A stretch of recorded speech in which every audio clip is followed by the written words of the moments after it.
Good afternoon, everybody. I'm Anne-Marie Hunter from Safe Haven's Interfaith Partnership Against Domestic Violence. My colleague Sharina Kram-Bashar is here with me today, and we're excited to welcome you to the 7th webinar in our webinar series on supporting faith-based victims and survivors of domestic violence. At Safe Havens, we know that not all survivors are faith-affiliated, but for those who are, faith can be central to their identity, their decision-making, and their healing. We also recognize the tremendous diversity of faith and culture across the United States. To help advocates build capacity to serve survivors from many backgrounds, Safe Havens has put together a series of 8 webinars that look at domestic violence through the lens of various religious and cultural traditions. Today's webinar is the 7th in the series. If you've missed or would like to revisit any of the webinars in the series, the first 5 have all been recorded and posted on the Safe Havens website, which is at www.interfaithpartners.org. And we'll continue to post the completed webinars there. After this webinar, we have just one webinar left. It's the final webinar will be on June 13th, and it's on elder abuse and faith. Today's webinar aims to equip advocates to understand and support Latino and Latina victims and survivors of domestic violence, and begin to understand issues of historical trauma, oppression, and the ways that religion intersects in the lives of these survivors. Our presenter is Pierre Berastain from Casa de Esperanza. Pierre Berastain serves as the Assistant Director of Innovation and Engagement for the National Latina Network, a project of Casa de Esperanza. Originally from Peru, Pierre immigrated to the U.S. with his family in 1998, and he remained an undocumented immigrant for 14 years until he received DACA in 2012. Prior to Casa de Esperanza, Pierre worked for Renewal House, a really wonderful domestic violence shelter here in Boston, Mass, as the restorative justice advocate, and he served as the Director of Media Relations for the Hispanic Black Gay Coalition. He's the co-founder of the Massachusetts Restorative Justice Collaborative, and he served as the co-chair of the Massachusetts Gay, Lesbian, Bisexual, Transgender, or GLBT, Domestic Violence Coalition. Pierre was a 2012 to 2013 fellow at the Gay Lesbian Alliance Against Defamation's National People of Color Media Institute. As a contributor to the Huffington Post, he writes on domestic violence, restorative justice, and general issues of social justice. His work has appeared in national and international publications and books. He currently sits on the board of Merge for Equality, which is an organization that works to engage men around violence prevention. He holds a bachelor's in social anthropology and a minor in ethnic studies, human rights from Harvard University. And he's also an alum of my seminary. I'm happy to call him a fellow alum. He has a Master of Divinity from Harvard Divinity School. Pierre, thank you so much for joining us. And with that long introduction, your credentials are amazing, and we're so happy that you're joining us today. Thank you, Anne-Marie. With that long introduction, I'm blushing and forever thankful that I don't have a camera on right now. So thanks for the introduction. We're very delighted to have you. Thank you so much. I didn't know if it was my turn to speak or if there were any other housekeeping kind of supplies in terms of items in terms of logistics or audio technical questions. I think we're good to go. Great. All right. So hello, everyone. I am Pierre Berastain, and I work for Casa de Esperanza. And Casa de Esperanza, really quick, our mission is to mobilize Latino communities to end domestic violence, to mobilize Latinos, Latinas, and Latino communities. And we are one of those organizations that has, to some degree, outgrown its mission, not in that we have accomplished it, but more in that we do more than our mission kind of asks us to do. So really, while our mission says domestic violence, we've worked on domestic sexual violence, human trafficking at the intersections of identity, of immigration, housing, a number of policies. So in that sense, we are revising, what it is, what our mission is to some degree. But there is something that I want to lift up from our current mission, and that is that we want to mobilize Latino communities. So we recognize that it is the community that will end these forms of violences and not a specific system or organization. We emphasize developing social capital such as trust, reciprocity, information sharing, cooperation, because we believe that when you build social capital, this decreases domestic violence. And again, it's the emphasis is that these problems exist within our communities. So if we understand our communities, we work with our communities, that's how we meet the problem head on. Now, the National Latino Network is a project of Casa de Esperanza, and really it's a culturally specific national resource center that serves Latino communities here in the United States, and we do national and international work. And the main elements of the National Latino Network really are to work on training and TAs, so through events like these, doing webinars, in-person events, conferences. That's our training and technical assistance component or center of the network. We also have a public policy institute that works in Washington with a number of federal agencies, with giving advice about rules and regulations, advancing policies that are culturally specific and lifting up the realities of Latino survivors.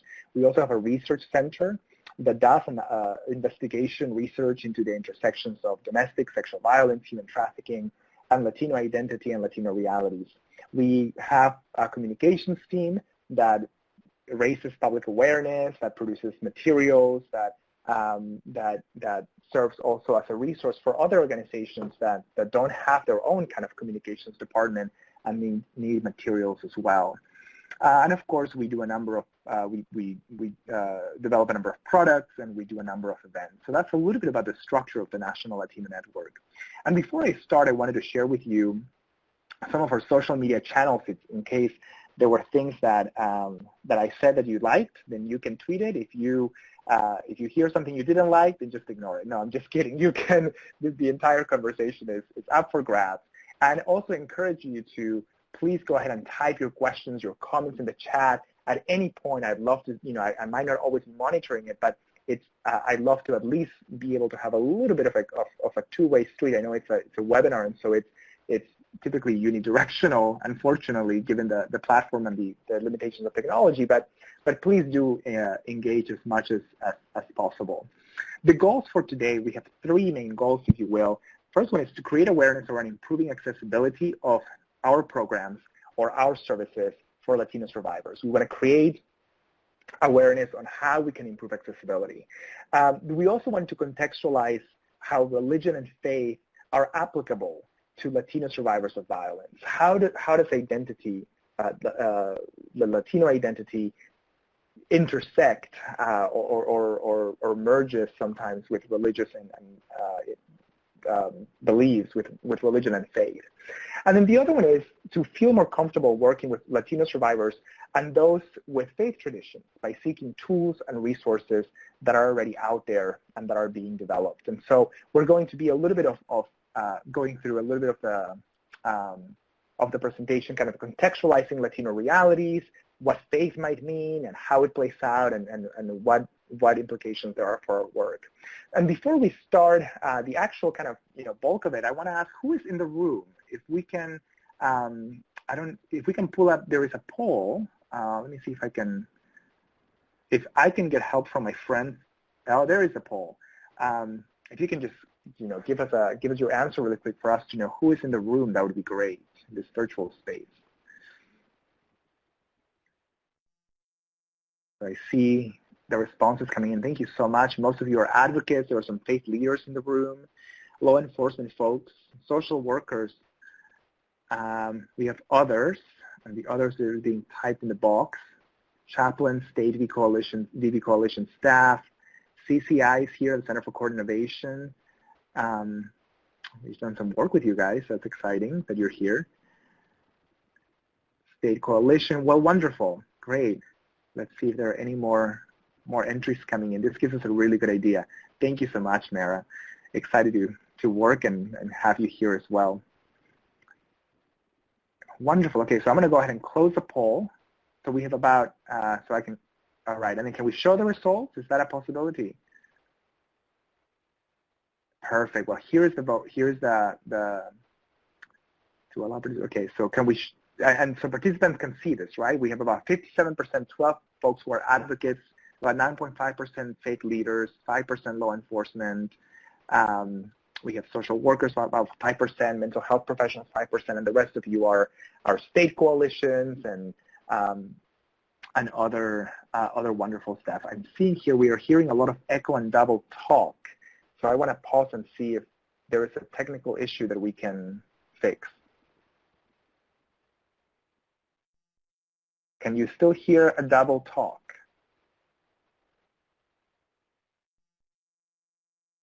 Huh. So can my friends at FCJ help me out? Alicia, do you know what's going on, that there is a double talk? I'm just going to pause for 1 second and see if we can resolve the issue. Okay, is Carol the only person having the feedback that is happening, or are there any other folks who are having the issue? It's no double talk for me, no issue. Okay, so maybe Carol and Alicia can talk on the background to figure out if there is an issue that they can resolve with a double talk with a feedback. All right, so really quick, if you can write really quick on the chat, what is your heritage and what aspects of your culture do you draw strength from? So what aspects of your culture do you draw strength from? I don't know why there is a typo there. I'm sorry about that. So what is your heritage and what aspects of your culture give you strength?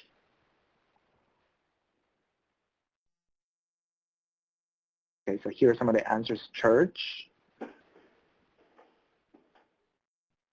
I see people are typing now. So for example, my heritage is Latino, and one of the things that gives me tremendous strength is kind of the strong sense of community and family and just kind of relying on each other. So I see faith here, peace and justice.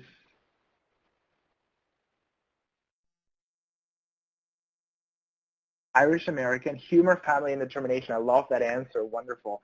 Jamaican, Chinese American, strong aspects of resilience in my culture as well as food. Oh, absolutely. I get tremendous strength from my food. I couldn't go without it. Black, family, and faith. Triracial, family, community, spirituality. Wonderful, wonderful. So as the answers keep on popping back in, let's just kind of keep in mind those aspects of our heritage that give us strength. I mean, same for Italians. I hear here humor, food, and family. You know, people kind of downplay humor sometimes, and humor is what holds many of us together. I don't identify with a particular heritage. My culture is centered around being American and more specifically from New England. I understand that, and I would also argue that New Englanders, you know, coming from Texas and living in Boston for 11 years now, New Englanders definitely have a culture, and there are a lot of positive attributes here that give us strength. Italian family, food, and love, wonderful. So I'm going to move on just for the sake of time. We're going to talk a little bit about Latinos and cultures and what this means. So when we talk about Latinos, there are a number of stereotypes that come to mind for people, or that we know that other people have stereotypes. If you can just kind of type in the chat some of those stereotypes that you've heard or that we've seen in the media, we've seen in the public spaces, and don't hold back. I mean, I know we've certainly heard them. I can mention some of them, right? I mean, that Latinos are not hardworking people, or that they come here to take our jobs, right? I mean, that they are very, very religious, and then they don't have a lot of flexibility. They're very conservative. So any other things that come up when people hear, you know, Latinos and some of the stereotypes? All Latinos are from Mexico. Yeah, that's a big one, right? All of them are from Mexico. Any other ones? All right, and this is the part typically that people are like, "Oh, I know stereotypes, but I'm not going to say them because, you know," and the out of that is that it's not you who has to think them. It's, you know, it's people, it's things that we've heard in the media or things that we know other folks have thought. So let's move on. So those are all some of the stereotypes that come out. And so Latinos in the United States will just kind of set the groundwork here. We are approximately 53 million Latinos, 53 living in the United States. It's about 17% of the population based on the 2012 census update. And of course, Latinos are a heterogeneous group embracing a number of histories, socioeconomic backgrounds, cultural, linguistic subtleties from 22 countries of origin. There are approximately 40% of the Latinos in the United States are foreign-born, and 60% were born in the United States. And many, many families in the Latino community have what is called a mixed immigration status. 75% of children in immigrant families are U.S. citizens. And this becomes important because when you have a mixed immigration status family, you have different challenges, different barriers, different opportunities, and just different experiences, right? So we'll talk about that in a second. Now, in terms of the religious affiliation of Latinos in the United States, the Pew Research Center did a survey, and they found that about 50% of Latinos are Catholic, about 22% are Protestant, and within that bracket you have 16% evangelical, and then 5% mainline, and then you have 3% that are other type of Christians, and then 1% other, and then about 20% or really 18% are unaffiliated. So that kind of gives you the tapestry of religions that Latinos practice in the United States. So let's move on really quick to some more basic understandings. I feel like we are in Anthropology 101, and using my anthropology degree here, culture, what is it? So historically, culture is thought to be a stable pattern of beliefs, values, thoughts, norms, et cetera, and all of these are transmitted from generation to generation to allow group members to successfully adapt to other members and their environment. And of course, the moment that we see this we realize is an outdated definition. And part of the outdated aspect of it is that stable pattern of beliefs that we see here, right? That's not really how we conceptualize and understand culture. And we actually know that the thoughts, ideas, behavior patterns, customs, values, skills, language, faith of a particular people at a given point in time varies, right? It's all over the place, and it changes. Culture defines us as individuals. It makes us who we are, and everybody has culture, and that influences how we see others and how we see ourselves, right? The fact that I'm Peruvian affects how I see other folks and how others see me. Organizations and systems have distinct cultures that are developed through their missions and their goals and their work plans, right? We create cultures in our organizations and systems. And communities themselves have different cultures that are influenced by their members, the environment, socioeconomic conditions. And I want to concentrate on that second bullet right here, that everyone has culture which influences how each of us see others and see ourselves. I'll give you a very clear example. Many of us often say, we're going to have to listen actively. We're going to do active listening. And how many of you, if you can type on the chat what active listening means to you? Just take literally like 5 seconds to type what active listening means to you.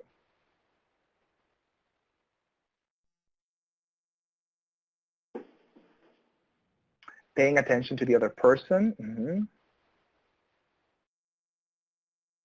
Validating what people are saying. Engaging with what the other person is saying.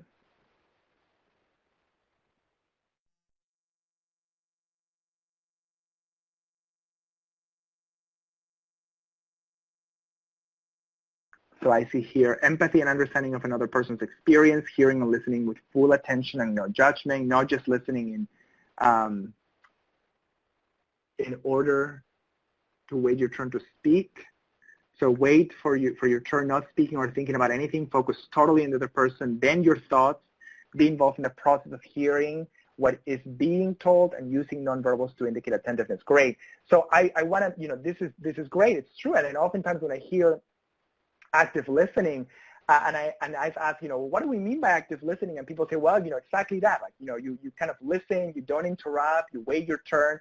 And as a Latino, I go, that's not active listening, that's passive listening. I'm literally just sitting there taking information in. If I were actively listening, I would go, wait a second, tell me more about that. Wait, I want to hear more about X.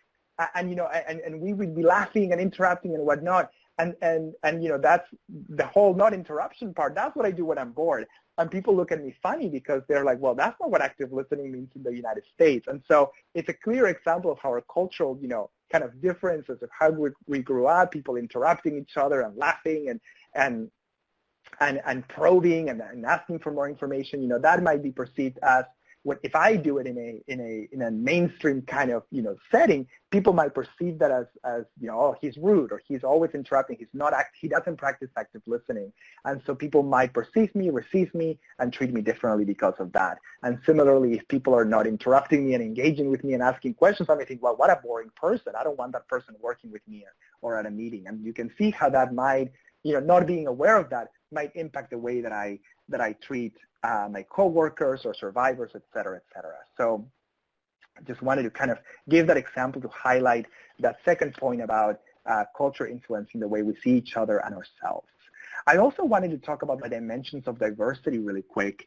And when we talk about diversity, we're really talking about culture, right, and all the intersecting aspects of culture. You have the degrees of acculturation, right? You might have an immigrant who is not acculturated at all and then are fully acculturated, integrated into the American culture and society and ways of thinking, right?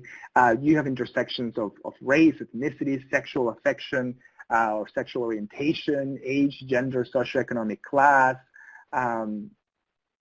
income, et cetera, et cetera. And so you have a historical context of oppression. I mean, all of these things intersect and make the richness of what culture is. Now, in terms of the Latino community, of course, many of you have mentioned this in your own communities, in your own heritage. We have our own traditions, from music or food or celebration. We have our cultural values, collectivismo or collectivism, and family values. There's a wonderful exercise that I do in trainings in which we give people a sheet, and it asks them a series of questions of what they typically do in a specific scenario. And then at the end, it tells them you're part of an individualist culture or a collectivist culture. And it's interesting to do it in the United States because everybody typically is 95% of people, they belong to an individualist, they have an individualist mindset rather than collectivist mindset. We have our own faith and spiritualities. We draw strength and resilience from a number of sources. And we have contextual issues. And some of those contextual issues are the historical trauma that we experience in the United States or abroad. We have oppression, what we call triple trauma, and we'll talk about that in a second. And then we have current trauma. What are the current, anti-immigrant sentiments or anti-immigrant laws, the racism that happens in our communities. And so all of these things compound to kind of have a Latino culture kind of evolve and sustain itself. So really quick, I mentioned that I would talk about historical trauma. And I'm taking this definition for Dr. Maria Yellow-Horse Braveheart. And she says historical trauma is cumulative emotional and psychological wounding over the lifespan and across generations, emanating from massive group trauma. Native Americans have, for over 500 years, endured physical, emotional, social, and spiritual genocide from European and American colonialist policy. Contemporary Native American life has adapted such that many are healthy and economically self-sufficient. Yet, a significant portion of Native people are not faring as well. And so we see kind of the remnants. Many people say like, well, that happened 500 years ago. Yeah, the genocide happened 400 years ago. Slavery was 200 years ago. Colonialism, it's over. Get over it. We live in a post-colonial era. And the reality is that we still have laws in the books, or we still have practices that we have inherited from those traumatic moments in our history, both here in the United States and abroad, and we're still experiencing this. I mean, it was only only a few years ago that Peru struck out a law from its books that said if you raped a woman and you married her, you no longer had to you did not face jail time, you didn't face prosecution. And that talk about the inheritance of patriarchy and what we have inherited and the practices and what the impact that has on our communities. When your own system says if your rapist proposes to marry you, then he is absolved. That law is no longer in the books, but you can see what we have inherited. And this is the time when you can use the chat and say, "Good Lord, I can't believe that," or say, don't say expletives, or you can. I don't really mind. So this is where people get kind of incensed about these things. So let's move really quick to triple trauma and immigrants and refugees. So let me just, what happened here? All right, so there are different kind of sources of trauma. For refugees, it could be conflict, a civil war, a natural disaster that displaces them, that moves them around, right? For immigrants, there is a journey to the United States and the status in the United States itself. So for example, there was a wonderful documentary that is called "Rape in the Fields" and "Rape in the Night Shift."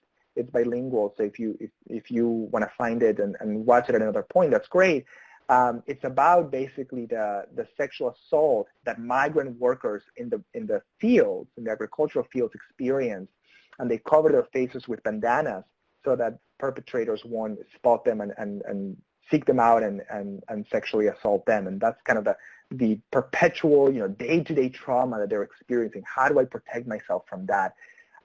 Same thing in the night shift, in our offices, in our office buildings, right? Who cleans the offices at night? And people come, and then oftentimes it's just one male supervisor supervising a number of women who are sometimes undocumented and cleaning the building, and then they are experiencing sexual assault based on that. So it's two documentaries, Rape in the Night Shift and Rape in the Fields. And then in the journey to the United States, there was a report that came out a couple of years ago that said that 3 in 4 women, 75% of women crossing the border would take, it was a common practice for women to take birth control because they would get raped on their journey to the United States, in that very treacherous journey to the United States. So that gives you an idea of that kind of sources of trauma where people experience trauma. And then there is this triple trauma that I was talking about. There's trauma at the home, right, in the country of origin. There might have been oppression, conflict, or a civil war. I come from a country that had a 20-year civil war, and there are all kinds of human rights violations, forced massive sterilization of 300,000 people or so, most of whom were indigenous women and men. Forced sterilizations, right? Kind of think of eugenics here happening in Peru. And then you have gender-based violence happening in our own home countries. And then there is transit, right? The violence that they experience in routes, in camps, right? And then there is resettlement. The systems in the community fail many times to resettle people. So here's some of the compounding trauma that people are experiencing. Just a few, I think it was 2 years ago, there was an issue with our own here in the United States. There were a number of refugees who were kind of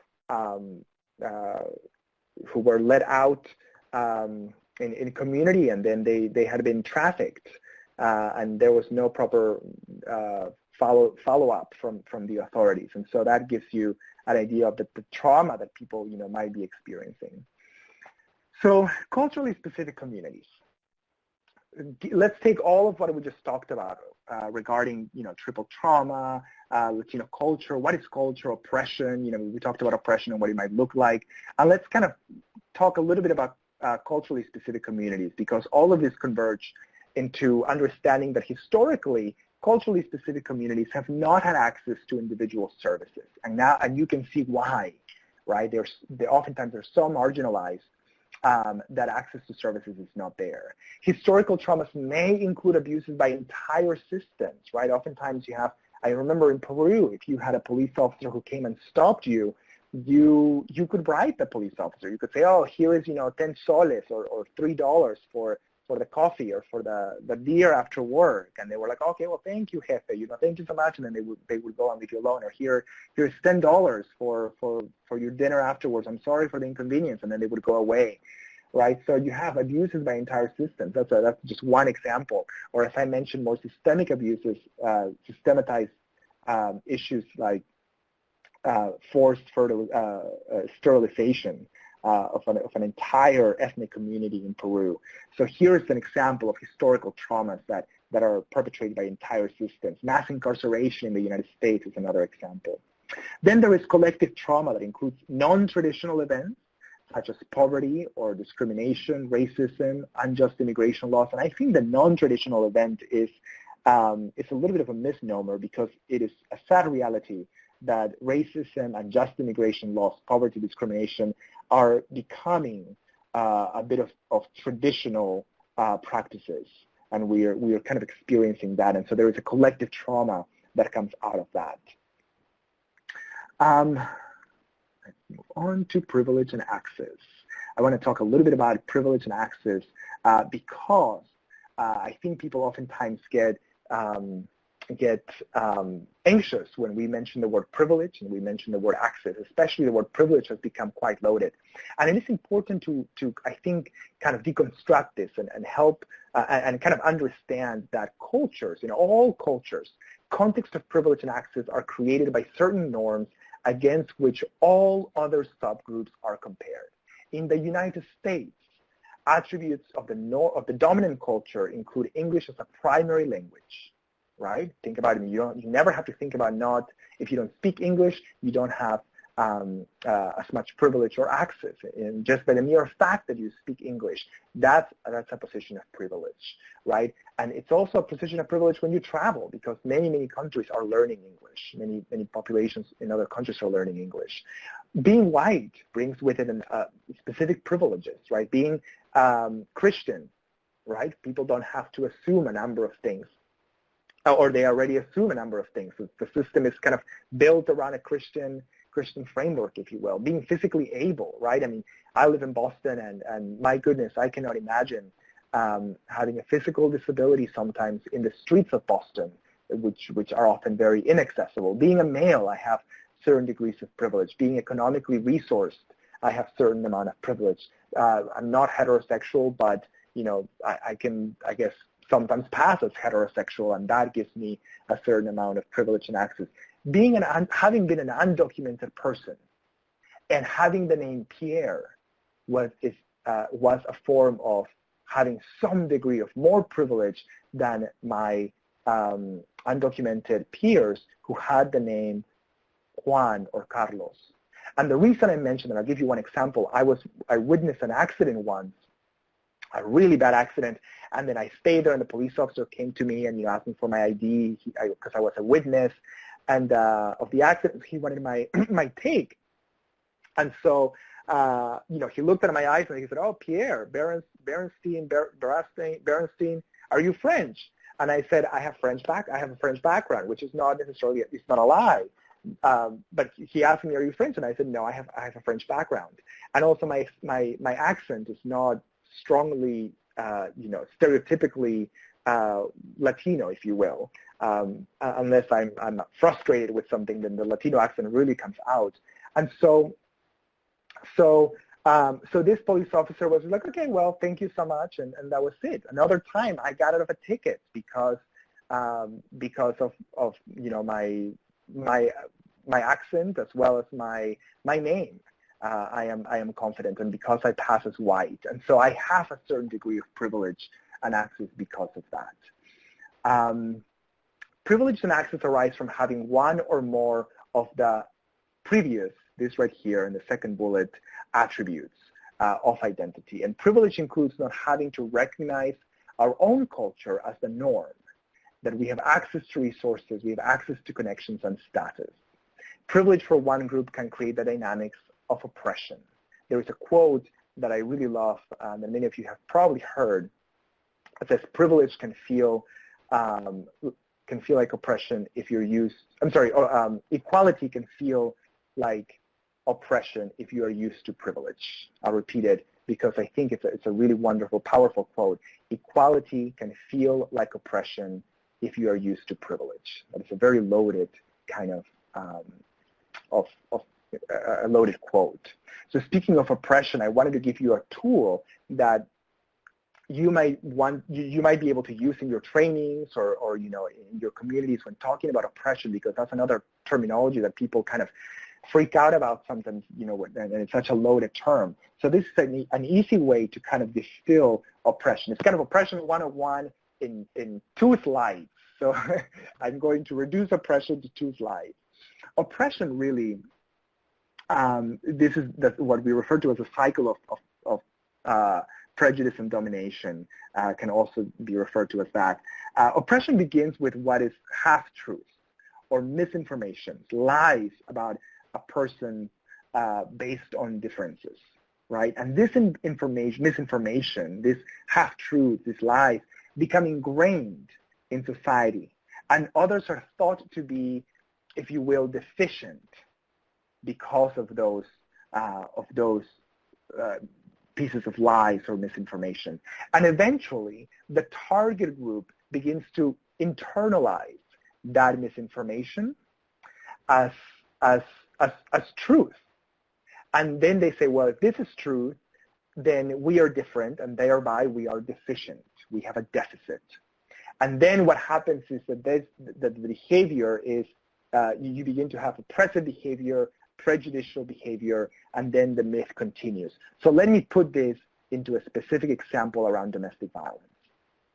The myth here is that domestic violence is more prevalent in communities of color because those cultures condone violence.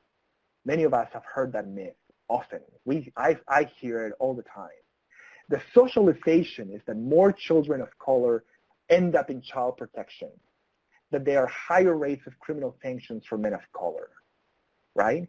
So the myth here, the misinformation, the lie is that domestic violence is more prevalent, and this becomes reinforced by the institutions, by the government, right? I mentioned that the second part is the reinforcing, right, by institutions. That becomes reinforced through the fact that children are taken into custody or to in child protection agencies.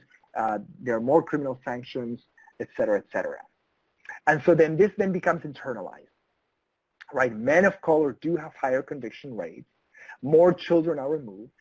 And so then people, our own communities might think, well, we are perhaps more violent and we are more inferior. And then the systems begin to believe that. They are more violent, they are more inferior. Just look at the high crime rate. Just look at the number of children who are being removed. They're bad parents, right? And so then what happens is they're more scrutinized. They're scrutinized more closely. They are thought of undeserving of services, and more children are removed because these people don't deserve services. These African American communities, these Latino communities, they are more violent, they are messing up the children, and so we're going to remove them. And this is how the cycle of oppression gets perpetuated and recycled. I'm going to stop right there and see if people have any questions or thoughts, any comments, because we've covered quite a bit so far.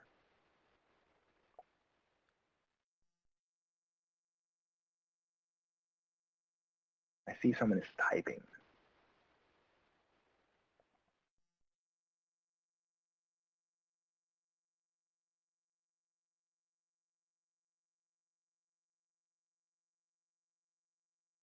All right. Well, while we wait for that question,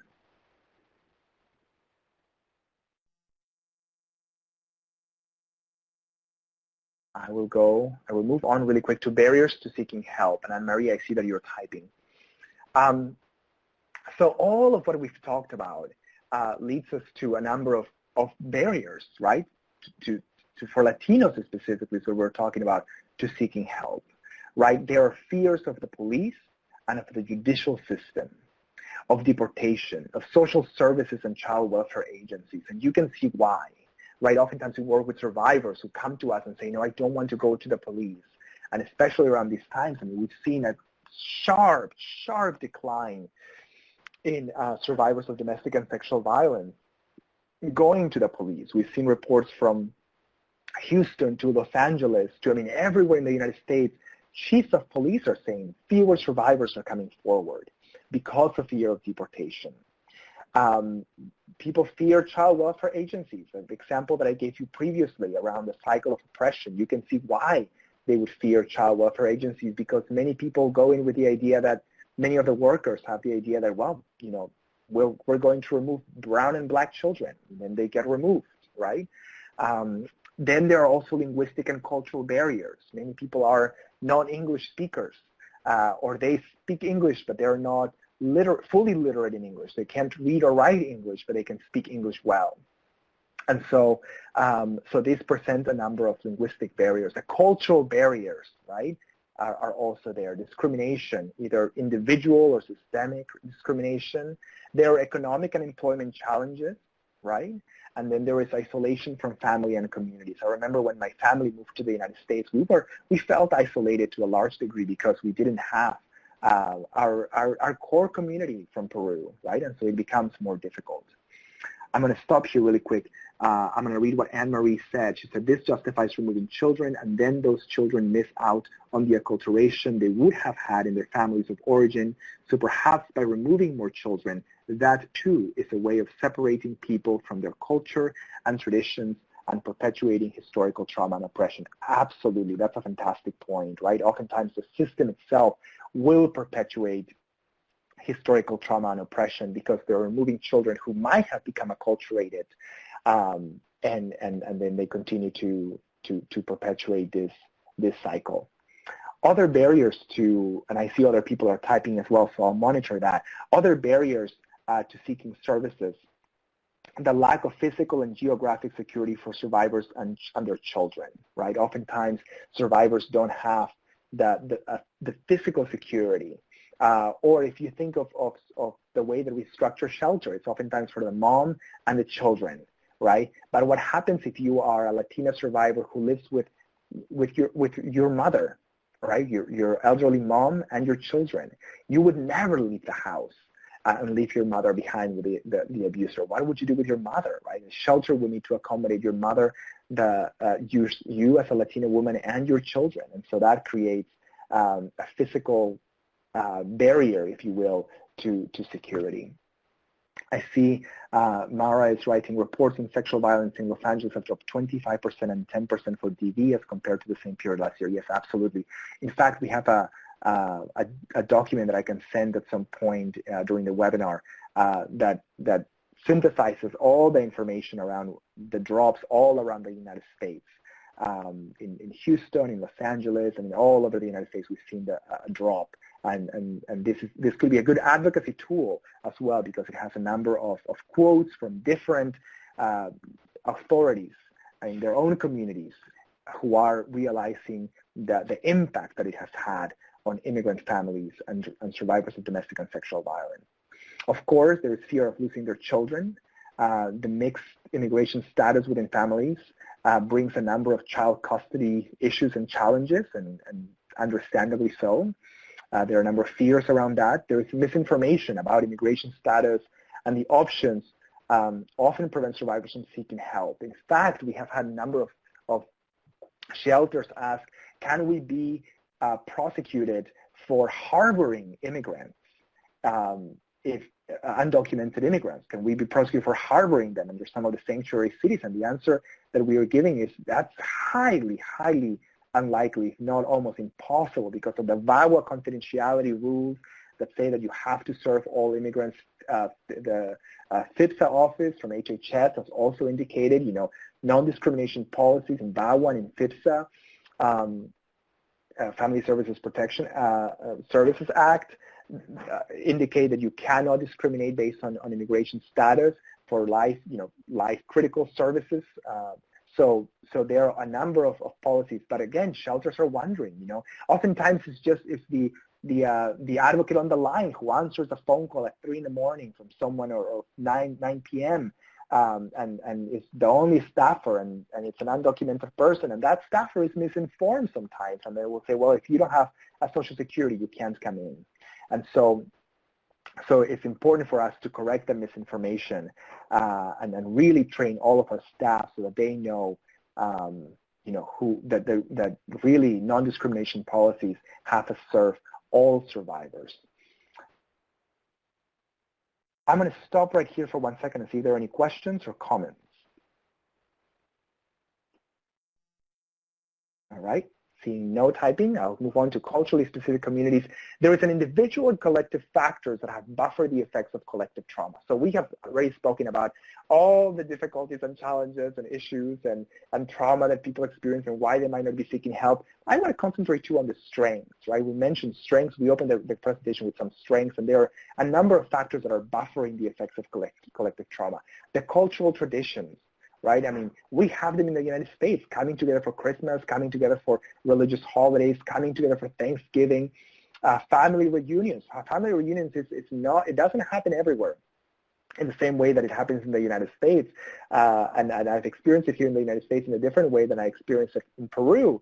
But family reunions it's a cultural tradition. Like, people come together, they celebrate, they spend, they rent an Airbnb or they rent a house somewhere and they come together. And so these are, this family reunions is something that, as I mentioned, is specific to the United States to some degree, because in Peru, we're always having a family reunion. So we don't need a special occasion for it, if you will.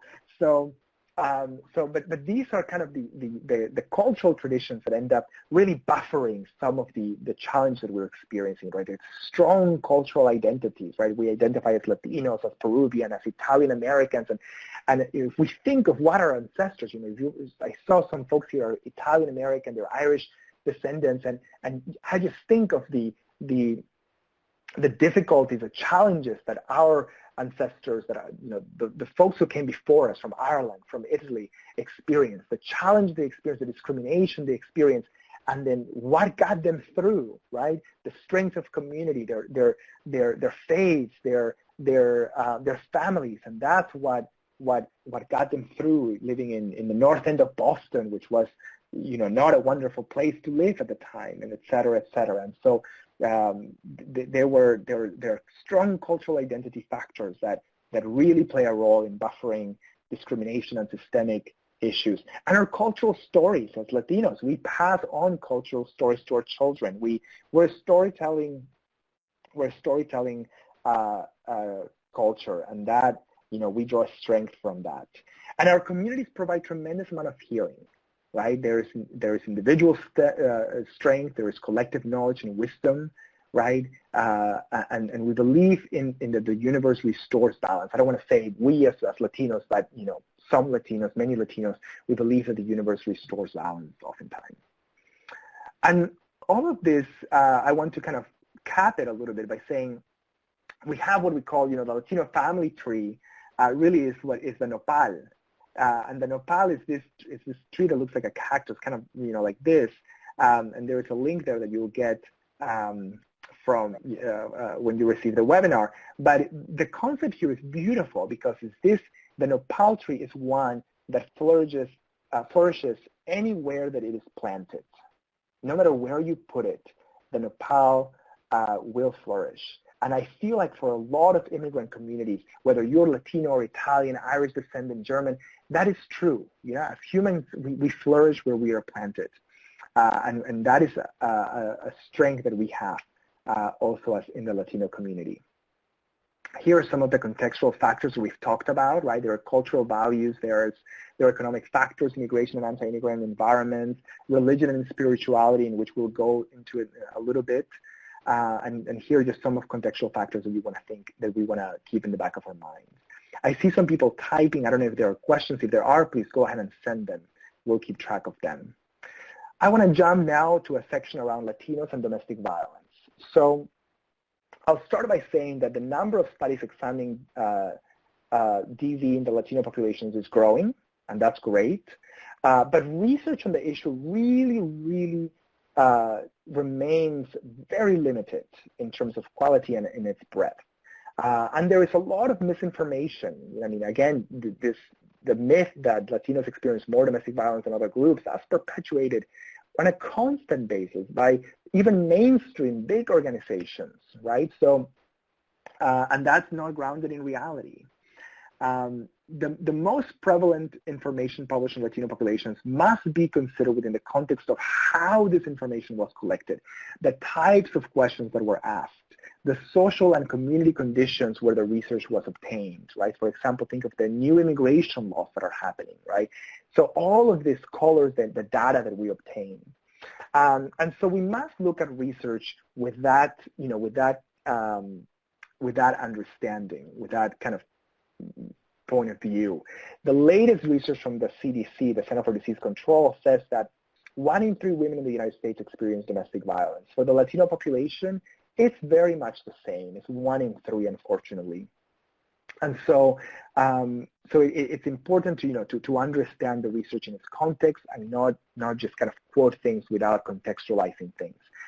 So really quick, Latinos and family / community violence. Many Latino survivors do not want to leave their families and communities. Oftentimes we hear, I don't want to leave my abusive husband. I don't, and they don't even say abusive husband. I just don't want to leave my husband. They want the abuse to stop. And this is critical because if we think about how we structure services in the United States traditionally, we have said oftentimes to mothers, if you don't leave that relationship, if you don't come to shelter, you're a bad mother. You're a bad person, right? Oftentimes, traditionally, advocates, I've seen it. And the reality for many Latino survivors is that they don't want to leave. They want the violence to stop. They want to figure out a way for this abuse to end. So then this presents a challenge for many of us who have been trained in mainstream settings, right? And that challenge is that we don't know what to do with a Latina who says, I want you to help me, but I don't want to go to shelter. I want you to help me, but I don't want to leave my relationship, right? And then how do we do that? So that's a whole other conversation in terms of what are other ways that people have worked in the United States, right? The culturally specific counseling and whatnot, and or culturally specific service provision. And we have a number of webinars on our website and trainings that we can give you, and documents, et cetera, et cetera. Family is crucial to a Latina's ability to survive domestic violence, to thrive after domestic violence, right? And oftentimes our services in the United States pull people away from family, right? Think of the example that I gave around a Latina survivor who would have her mother, right, in the house and doesn't want to leave because of that, right? And it's also important that to remember that addressing domestic violence may not be the most pressing issue in a survivor's life. And I think we know that intuitively. And because we work in the field, we oftentimes forget, and it can be easy to forget.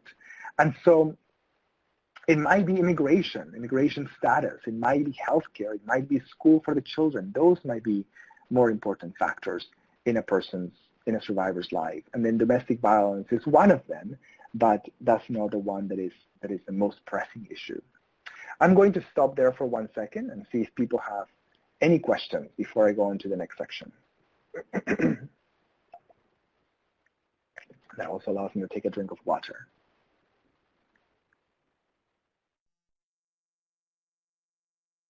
All right. Seeing none, we'll move on.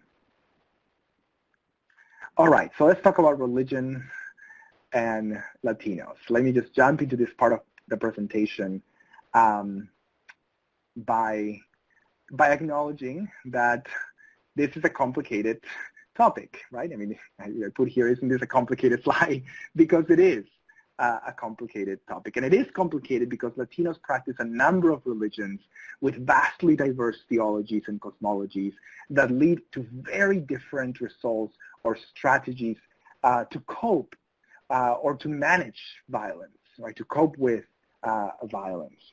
So now, given this complexity and the very limited time that we have together, I'm not even going to attempt to go through the plurality of religions that Latinos may practice, or to even give you a synopsis of how to work with a Christian Latino or a Muslim Latino, a Buddhist Latino, et cetera, et cetera.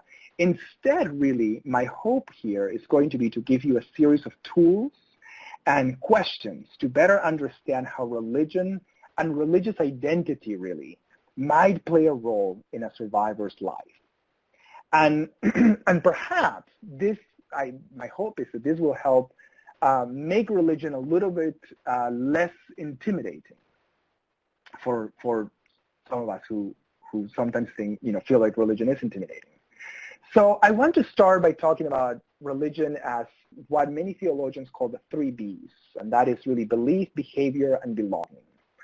And beliefs are the theological frameworks for understanding the cosmos, right? Our relationships to others and to God, our place in the world, right? These are the beliefs. How do we fit in? What is our purpose, right? All these kind of theological questions come up in the bucket of beliefs. Excuse me. Then there is a second bucket around behavior. And that is how people implement that belief or how they do not. And then there is a third bucket that we call belonging. And that is the sense of the community that an individual enjoys as part of his or her religious identity. Now let me jump onto belief. Belief, I say here that this is the scary part because belief can be intimidating because we oftentimes don't understand it. And if we do understand it, oftentimes we don't agree with it, right? So either we don't understand it or we do understand it and we might not agree with it. And so it is difficult. And this is where most of us get stuck, right?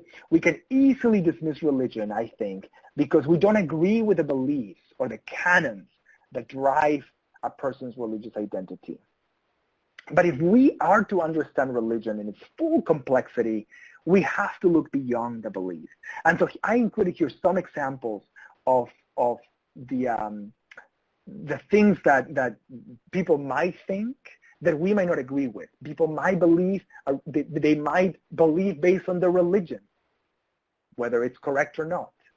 Right? So for example, violence as a redemptive or a purifying tool. I remember working with a survivor when I was in shelter, and she told me, I'm experiencing this because of karma, because I'm paying for my sins, because I deserve it, because I need to purify my soul.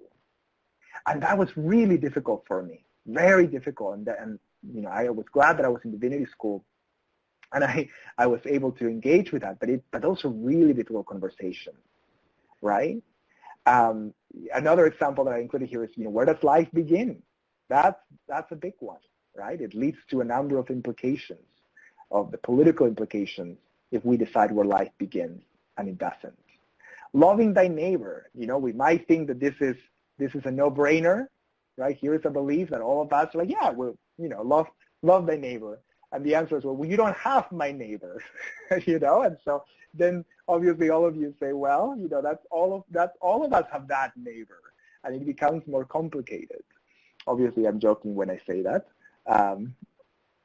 And I want to go into behavior. So people behave in ways that oftentimes contradict the beliefs. Oh, I don't think I passed the slide. Here we go. So oftentimes people behave in ways that, as I mentioned, that contradict, right, the belief. The behavior and the belief don't always have to align.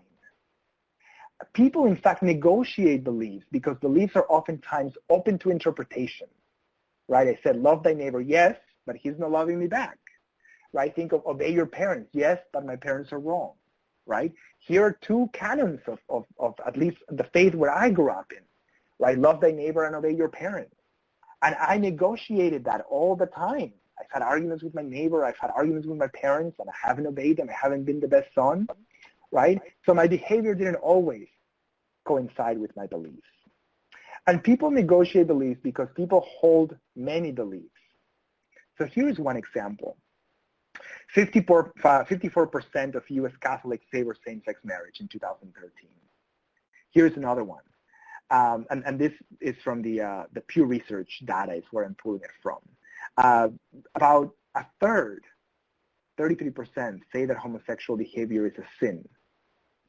And then let me move on to a few other ones. Contraception, here is a big one. According to the Pew Research, 72% of U.S. Hispanic Catholics think that the Catholic Church should permit the use of contraceptives. And I'm picking Catholics because I grew up Catholic. I'm Catholic. 96% of sexually active Catholic Latinas have used a contraceptive banned by the Vatican. Think about belief and behavior, the contradiction here. 90% of married Catholic Latinas use modern contraception. when it comes to abortion among Hispanic Catholics, 43% say that it should be legal in all or most cases.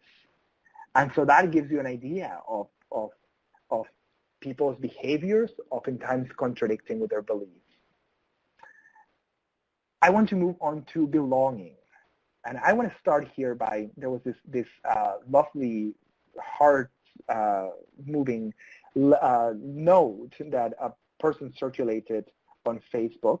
She took a picture of it. She came home and she saw a note on her door from her neighbor. And it said, would you consider to become my friend? I'm 90 years old, live alone. All my friends have passed away. I'm so lonesome and scared. Please, I pray for someone. And so it's this kind of human need for belonging and desire, because belonging really is a human necessity. Belonging really, really is a human necessity. Think of the psychological, the physical, the emotional, overall health benefits, really, that being part of a group gives us, right? People get many beliefs from religious belonging, too. And this is where belonging comes in. When we are part of a religious community, our beliefs change. The faith itself gets challenged and reshaped, and it evolves. And I included this slide not as 100% certainty scientific or anything, but there are a number of studies, a number of articles that have appeared that indicate that spirituality, belonging, help people live longer, right? And whether you believe that or not, it's not necessarily the point. The point is that people feel good whenever they are part of a community. And some of the studies have indicated that perhaps that is a reason that people live longer in religious communities. Religious attendance is not a mode of medical therapy, said the study leader. While this study was not intended for use in clinical decision-making, these findings tell us that there is something to examine further. The significance of this finding may prove to be controversial, but at the very least, it shows that further research into the associations of, this seems to have been cut off, the association between religion and health might have implications for medical practice. And I want to read just another quick quote in a telephone interview. The author speculated that the social aspect of religion could play a role in the results. There is something about being knit into a type of community that religious communities embody that has a way of mediating positive health effects. Perhaps, he said, being involved in religion can then decrease your levels of stress in life or increase your ability to cope with stress. And that, to some degree, makes sense, right? You have more people to vent to, more people to say, like, oh, you're not looking so well, or when you're not feeling well, people come and bring you chicken soup. People come and take care of you. You have a community to rely on.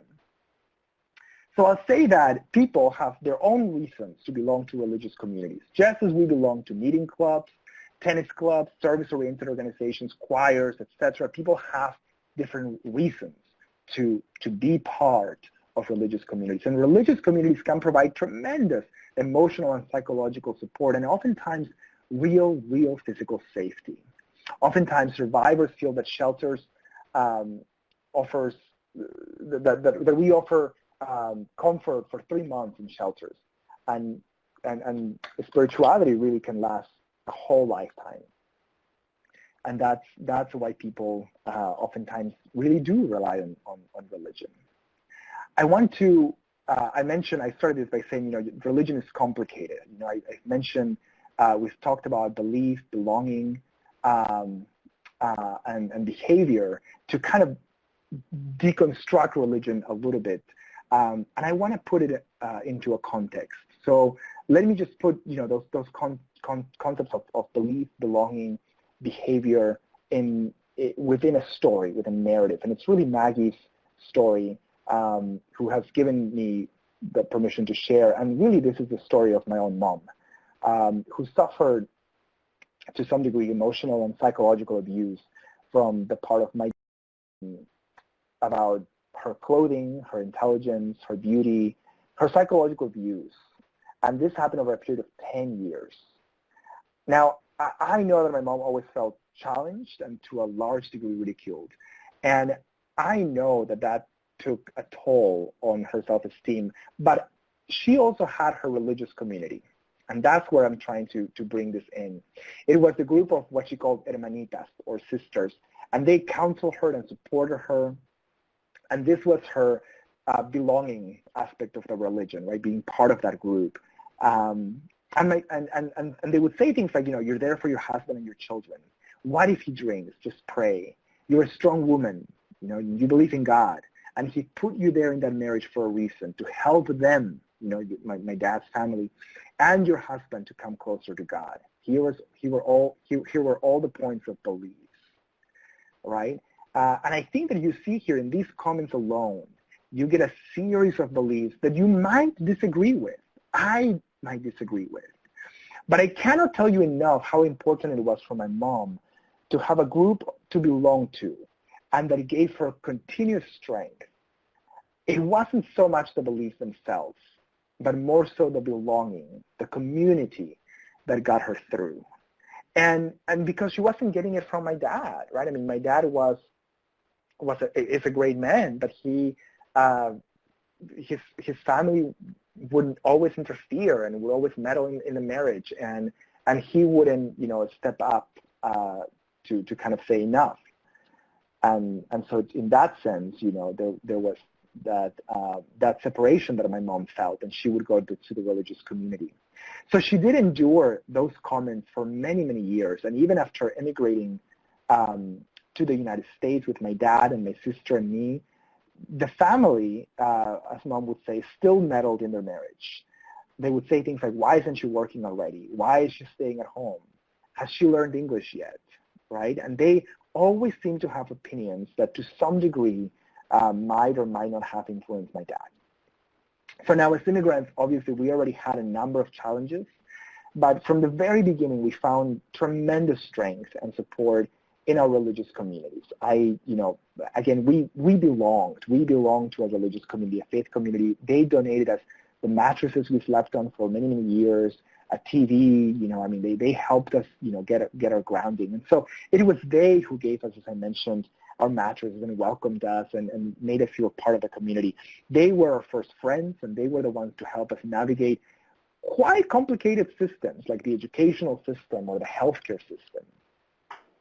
Now, there were many years in their marriage when my parents weren't happy, but there were many others when they just had a bad relationship. And I'll be honest, my mom partly stayed with my dad because of religious reasons. We could call, I guess we could call that, we could say that behaviors were impacted by the beliefs to some degree. And those were, the belief in the sanctity of marriage, that divorce is frowned upon. And those beliefs impacted her behavior in staying. But she also stayed because of my sister and me. She would think, what about the children? What if they grow up without a father? That's worse for them. And so once she had me in college and my sister was graduating from high school, she sought permission from God, literally sought permission from God to separate from my dad. And she received that permission. Enough was enough. And during that separation, it was again the church who paid for the first couple of months of a new apartment. They were the ones who helped her find jobs, who supported her in the very difficult times. And here again, we see the 3 Bs at play. My mom belonged to a supportive community. She believed in the permission that God had granted to separate, and she acted based on that belief. So I'll just kind of update you and say that my mom has since then gone back to Peru, and I'll wrap up this story. And she's gone back to take care of my grandparents. And I spoke with her a few weeks ago about this presentation, and she agreed that her religious community, including my grandmother, gave her different messages at the beginning, right? You have to stay because of the children, because you took a vow to God, because you have a heavenly purpose to be in that marriage, in that men's life. And on the other hand, there are the messages of God is giving you permission to leave. God will take care of you. Don't be afraid, right? They weren't really conflicting messages. They were just different messages for different times, is what she would say. But she also told me that I was missing one piece when I was kind of telling her some of the points in this presentation and what I was going to speak about. She said, people keep resentment in their hearts and with God, that resentment goes away. People keep resentment in their hearts, but with God, that resentment goes away. And my mom telling me that her spirituality was part of the healing process was really, really moving, right? And that she wouldn't be where she is today if she hadn't been in that relationship, if she hadn't been part of that spiritual journey. So it's quite a complicated kind of mixture of things. Right? On one hand, she's getting messages that say don't leave. On the other hand, at some point, her community is saying stay. Her community is also supporting her to leave. So it highlights the point that religion is very, very complicated, as I mentioned from the beginning. So religion and spirituality are thought of as a reason to stay in unhealthy relationships, as a reason to leave unhealthy relationships. They are support systems. They are part of the healing process. And so as advocates working in the field, we must at least recognize the importance that faith has for some survivors. We must recognize the importance that faith has on some survivors. We have to remember that we are committed to working with a whole survivor, right? We always say we work with a whole survivor. We are there for survivors. And I realize that religion can be scary because we can't grasp all of it. And we must recognize that at least the importance that faith has for some of the survivors, not just in the beliefs. If we get stuck in beliefs that we disagree on, we might miss the critical dimensions that are so meaningful for survivors. We might miss the belonging. We might miss the behaviors, right?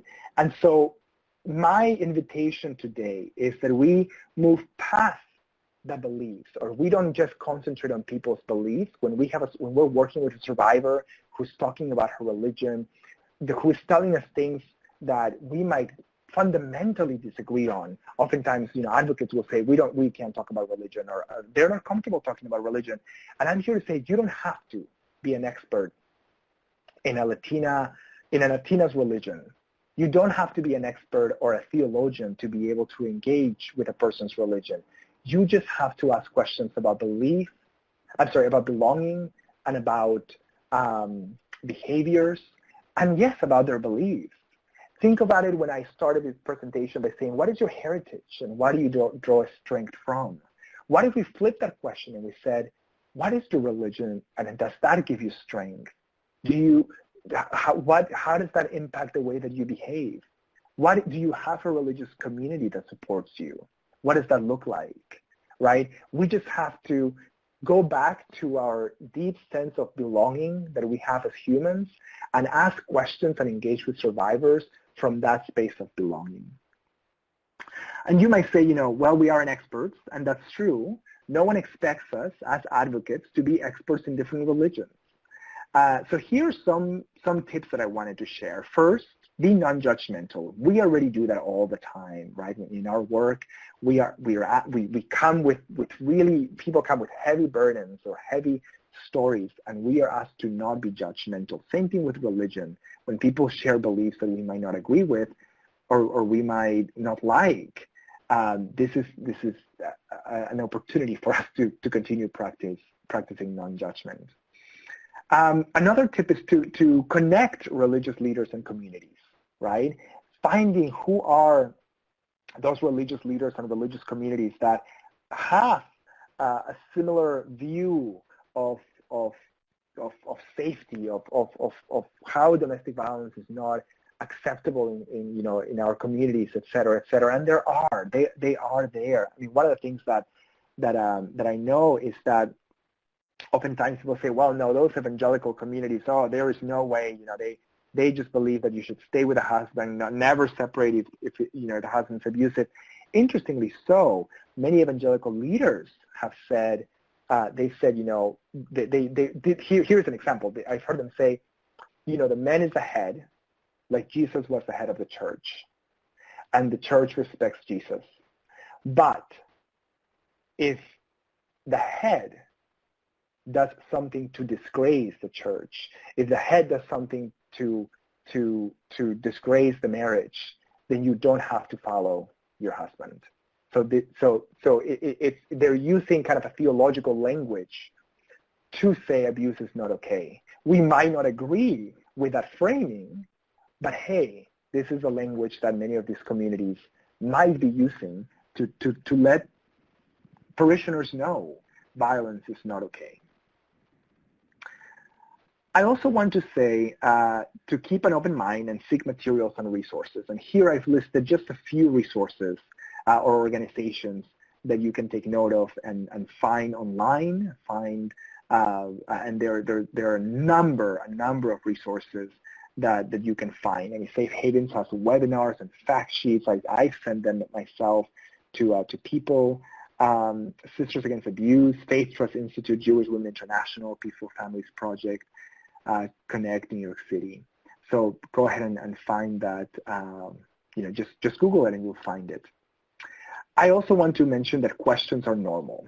There's this quote by Jose Ortega y Gasset, who was a Spanish philosopher and essayist in the late 1800s through the 1950s. And he said, to wonder is to begin to understand. To wonder is to begin to understand. And so if we are going to understand, we have to wonder and we have to ask questions. And here's an example of some of the questions that you might be asking around domestic violence in women of faith. Are women of faith more abused than other women? What do the scriptures, what does the Bible say about domestic violence? What does the Quran say about domestic violence, right? What do the scriptures say about domestic violence? What does religion, does this person's religion say about ending abuse and separating? Is abuse punishment for the past sins? Will God be angry that I am not obeying my husband? These are questions, and they might be, to some of us, they might be uncomfortable questions, or they might be, to some of us, we might say, oh, I feel like this is a dumb question. And they're not. They are questions that people have. And in order for us to understand, we have to wonder and we have to seek answers. And that's where the resources that I mentioned come in the previous one. I want to move on really quick to talking about acknowledging the strength-based advocacy. It's important to acknowledge the survivor's courage and strength, right? I mean, think of a woman who might have migrated to the United States and who went through a treacherous journey to cross the border, who ended up maybe experiencing trauma crossing the border and got to the United States and that did not speak English. The husband kept her from learning English for many, many years. And then after so many years of not being part of the system, not knowing the system, not navigating, she finally finds the courage to reach out to a shelter. And that shelter says, we don't serve immigrants, or we don't have an English, Spanish-speaking advocate, or we don't have language access. Those are some of the barriers, right? But imagine the courage and the strength that it took for that person after so many years and so much trauma to come to your door. So acknowledging that survivor's courage and strength is really, really important in a strength-based advocacy approach. Ask the survivors what her goals and priorities are, or his goals and priorities. Understand the importance of building community resources and networks, right? Many of us are part of the coalitions of the state coalition, or we are part of community-based coalitions that share resources, that are interagency, right? Those are super important. And then the aspect of strengthening community engagement. When we engage our community, when we bring community in, and not just do outreach by sending flyers, by letting them know that our programs exist, but by bringing them in to lead groups, to be part of our organization fully, we really begin to make change in our issues. Some of the fundamental guidelines that we have to remember in creating this comprehensive framework to address domestic violence is that domestic violence is a violation of human rights. It's a violation, they violate the human rights of survivors and the children by creating unsafe and fearful environments. Their safety must be central to any work that we do, and safety isn't attainable unless we practice cultural and linguistic competency consistently and improve access at the organizational and individual level. And yes, that includes being able to engage with a person's full cultural, to be culturally humble, I should say, right? Oftentimes people talk about cultural competency, and that obviously implies that we're walking away with a degree or a certificate that says that we're culturally competent in a specific culture. We prefer the term cultural humility because it indicates that we're never going to be fully part of understanding of that culture, but we will have the humility to let that person's culture emerge and be cherished. So that brings me to the end of the presentation, and I wanted to stop and see if people had any questions for me. So I'll take a few minutes or a few moments to wait and see. Or any comments even.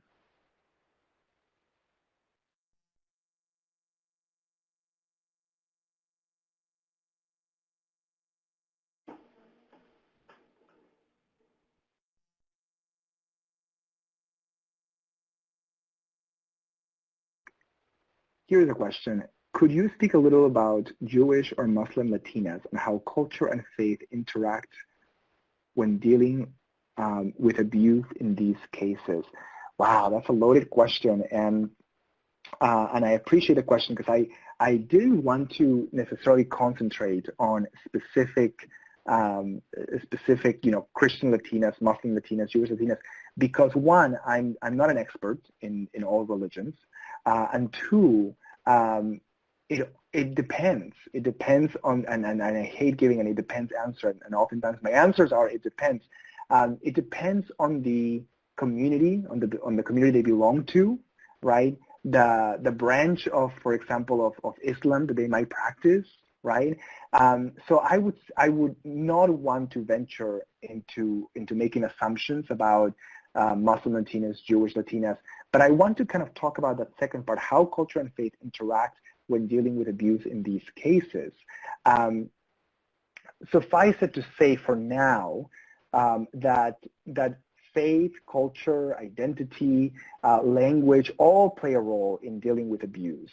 And our role is to ask questions, unpack, and not be experts on it, but be able to connect people to the resources and to the communities that can support them. So if my mom went to a shelter, which she never did, but if not even a shelter, she went to a social worker or an advocate and said, it's really important that I find strength in my community, in my faith.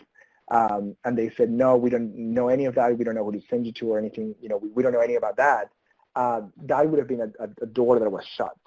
But if the advocate knew, here is a community, here is a faith leader, here is a Muslim leader, here is a Jewish leader who can provide services, who can support you in this process, that's the invitation that I want to make in this webinar.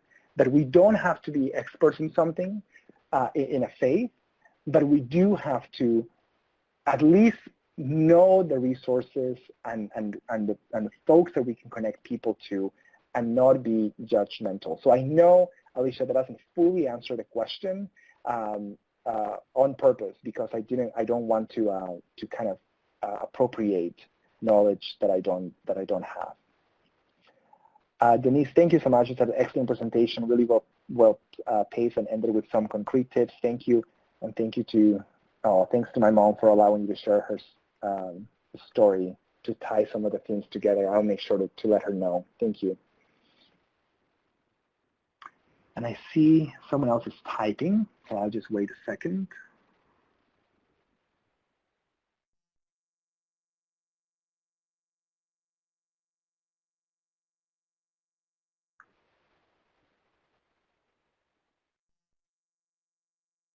By the way, I'm going to send a link on the chat that has a number of resources for immigrant survivors that might be helpful. So I'm gonna send that right there, and that's also our website. So Mara says, could you please send the document you mentioned? Yes, the statistics and legal reporting. So what I'll do is I'll find it. I thought, let me see if it's right here. There's one. So there are a couple of documents that that might be good. First, we did a survey recently, a big national survey. It's this one right here that I just sent on the chat. And that one is on advocate. We did a survey of like 700 advocates throughout the United States around immigrant survivors. This may be a good tool that you can use in your advocacy or just in knowing what's happening. So that's the first one that I want to send, and then I'll find the other one that I mentioned around the drops in reporting, and then we'll send it. I'll send it to Anne Marie, and then she'll. Anne Marie, is it possible for you to send it to all participants afterwards? I assume you'll send a copy of the presentation as well. Yes, although participants can get the presentation right below the webinar box or the slide box. You can download the webinar right there, or the PowerPoint at least. The webinar will be recorded and will be on our website, the Safe Havens website at Interfaith, it's F-A-I-T-H, partners.org. Wonderful.